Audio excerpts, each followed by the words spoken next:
नमस्कार मु डाइटिशियन निहारिका आपण मानक स्वागत करुच्ची आम यूट्यूब चैनल को। आज आम कथा इंटरमिटेंट फास्टिंग विषय रे आपण माने बहुत कमेंट रे लिखिचंती मैडम इंटरमिटेंट फास्टिंग कौन, इंटरमिटेंट फास्टिंग को माने करिवे, केते टाइम करि परिबो, बहुत प्रश्न रही।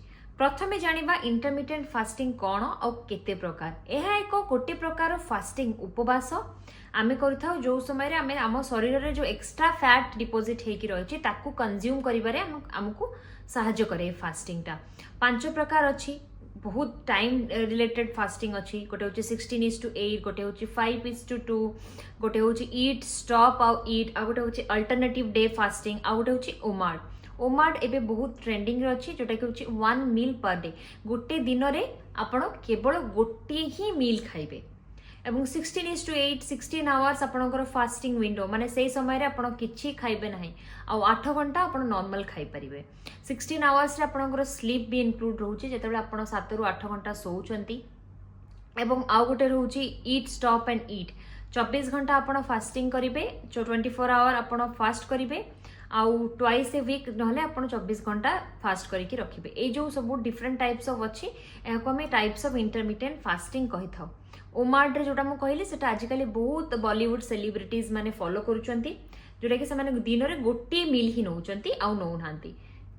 एबे प्रश्न आसीबो को माने करिवे। एटा होछ गोटे माइंड रो फास्टिंग, माइंड रो डाइट।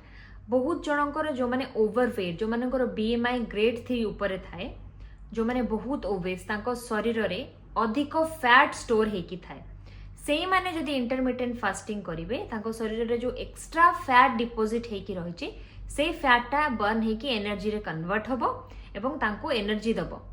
जदि आपणकर वेट ठीक अछि, आपणको डायबिटीज हेछि, पीसीओडी हेछि, थायराइड हेछि, आपण प्रेग्नेंट अछंती, आपणकर हार्मोनल इश्यू अछि, आपण इंटरमिटेंट फास्टिंग करिवे नाही। प्रथमे कौनसी डायट प्लान फॉलो करिबा पूर्वरु भाबिबे जे ए डायट प्लान आपण केते दिन जाय फॉलो करि परिबे। गोटे दिन, 2 दिन, 5 मास, 6 मास सबु बेले फॉलो करि परिबे। केते दिन जाय आपणकर माइंड आपनको कौनसी डायट प्लान जेंते डिस्कम्फर्ट न करू, आपनको कौनसी असुविधा न करू। जो माने हेल्दी एडल्ट्स अछंती, जो मानकर किछि हेल्थ इश्यूज नाही, एसिडिटी नाही, गैस्ट्रिक नाही, से माने करि परिबे।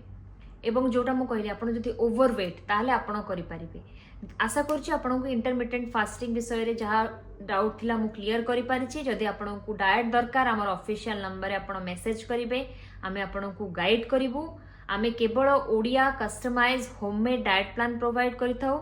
जदि आपण ओडिसा रो नहो बाहर देश रे रहउचंती, अलगा कुजिन खाउचंती, ताहले मध्ये आमे आपनको पई डायट करि परिबु आपनकर हाइट, वेट एवं डिजीज कंडीशन हिसाब रे।